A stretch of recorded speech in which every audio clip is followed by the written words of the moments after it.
The skyrocketing cost of living is difficult for both people who've lived in Canada for a long time and for newcomers. I was skipping meals because I was struggling to afford my food and my rent. Price pressures remain top of mind for Canadians.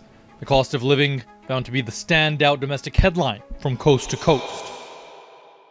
Remember when Canada was the dream? The land of opportunity, safety, and prosperity? Well, that dream is crumbling. Today, even Canadians are packing their bags and leaving, and the numbers are shocking. In British Columbia alone, 1/3 of residents want out. This isn't just another story about rising prices. It's about how one of the world's most livable countries became a place people can't afford to call home. And what's replacing that dream might be more dangerous than anyone expected. The housing crisis isn't just bad, it's historic. In Metro Vancouver, 54% of residents, that's 1.5 million people, have thought about moving away. Think about that. Half of a major city wanting to leave. The average home in Canada now costs $750,000, a mind-blowing 360% increase from 2000. Young professionals are putting their lives on hold. Growing families are trapped in tiny apartments. Even people making six figures can't get ahead. The numbers paint a picture of a market in complete chaos. In British Columbia, a province that once proudly displayed best place on earth on its license plates, 1/3 of residents now want to leave.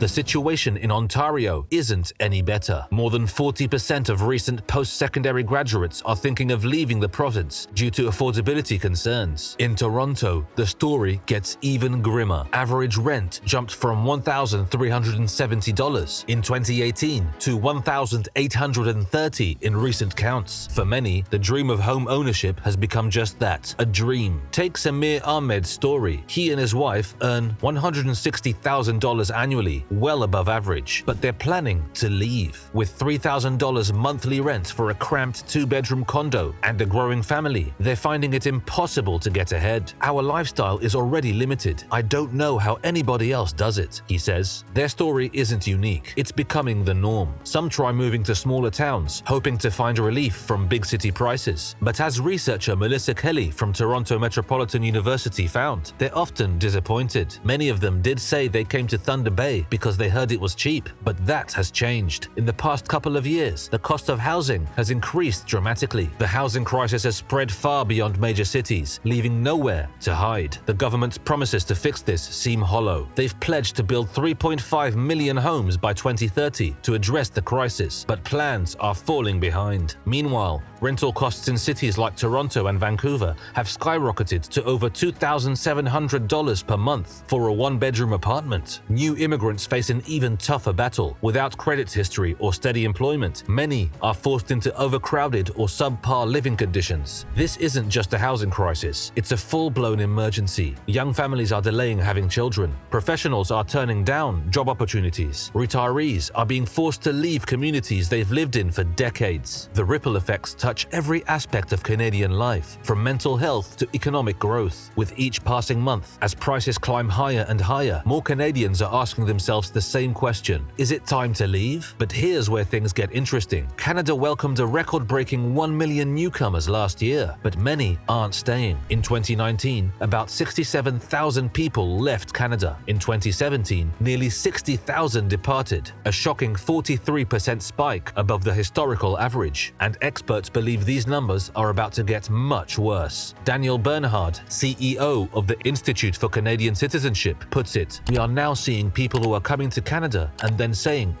no thanks, and moving on." And remember, these numbers are from before inflation really hit, before the housing crisis got even worse, before everything else started falling apart. In Punjab, India, there's now a return tide of former Canadian immigrants. The Canada craze, as they call it, is over. One 28-year-old described working 50 hours every week after college just to survive in Toronto. The dream that brought them here has turned into a nightmare they're trying to escape. But it's not just about housing. Canada's professional landscape has become a graveyard of wasted talent. Imagine being a doctor in your home country, then coming to Canada only to work retail, or a dentist who can't practice, or an engineer driving a taxi. That's the reality for many skilled immigrants. Take Saikaran Yelavula's story, a practicing dentist in India. He came to Ontario full of hope. Despite his qualifications and Canadian education, he's stuck in retail. "I have have applied for approximately 2,000 jobs in Toronto, but have received only one interview, he shares. The phrase Canadian experience required has become a wall that keeps talented professionals trapped in survival jobs. Julian Cristancho's experience tells the same story. After completing a human resources degree in Ontario, he started at an entry-level job paying $17 an hour, below living wage in most Ontario cities. When he tried to move up, he hit a wall. It took around 50 applications and countless hours tailoring resumes and cover letters just to get 3 initial interviews and not hearing back. These professional barriers aren't happening in isolation. They're part of a deeper economic emergency that's shaking Canada to its core. Canada's economy isn't just struggling, it's in emergency mode. The Bank of Canada's senior deputy governor himself says Canada's need to improve productivity has reached emergency levels. 6 consecutive quarters of decline, productivity dropping to historic lows. And what does this mean for regular people? Lower wages and a harder time controlling inflation. The situation is so dire that Canadian businesses are falling behind their American counterparts. Investment is down, innovation is stalling, and the gap between US and Canadian economies keeps growing wider. In 2000, the Canadian economy was 82% as productive as the American economy. By 2020, that number had dropped to 77%. And as the economy struggles, another pillar of Canadian society is crumbling: the healthcare system that once made Canada the envy of the world. But now, it's a source of anxiety. Emergency rooms are closing, staff shortages are everywhere, and waiting times, they keep getting longer. The system has reached a breaking point. Hospitals are understaffed, basic services are harder to access, and in rural areas, the situation is even worse. Access to hospitals and healthcare facilities is limited. For newcomers expecting quick and efficient healthcare, the reality comes as a shock. There's another crisis brewing beneath the surface. Over 6.7 million Canadians affected by mental illness. The economic burden? $51 billion per year. But here's the shocking part. Only half of those with depression get adequate care. A third of Canadians say their mental health needs aren't being met. And 75% of kids with mental disorders, they can't access treatment at all. Long winters, social isolation, constant financial stress. It's a perfect storm that's taking a devastating toll on people's minds. And the system isn't equipped to help. As if these human-made crises weren't enough, nature itself seems to be turning against Canadian residents. 2023 brought another challenge that can't be ignored. Over 17 million hectares of forest burned, thousands displaced. Air quality suffered across the country and into the United States. And winters, they're still brutally cold. In provinces like Manitoba and Saskatchewan, temperatures can drop to minus 30 degrees Celsius or lower. The costs add up. Heating bills that break the bank, winter clothing that's not optional, snow removal expenses that never end. For immigrants from warmer climates, it's not just an adjustment, it's a shock to the system. With all these challenges piling up, it's no wonder that trust in Canadian institutions is reaching an all-time low. But the crisis actually goes deeper than money. Public trust is crumbling. About 40% of Canadians have zero confidence in media reporting. Government services are strained. Infrastructure is aging. And the gap between rich and poor, it's getting wider. Since 2005, about 3,000 local newspapers have vanished. Communities are left without professional reporting. The vacuum gets filled with partisan sources and social media rumors. And when no one's watching City Hall or digging through documents, corruption flourishes. Some see hope in new solutions. Non-profit newsrooms trying to save local journalism. New housing initiatives promising 3.5 million homes by 2030. Healthcare reforms in the works. But the challenges are massive. Bernard Duval's story serves as a warning. After moving from South Africa in 2018, he and his family tried for 5 years to build a life here. Eventually, they gave up. "We feel extremely let down by the Canadian dream," he says. "What we found is a withering, uncertain, and anti-working class government, happy to sell promises it never intended on keeping."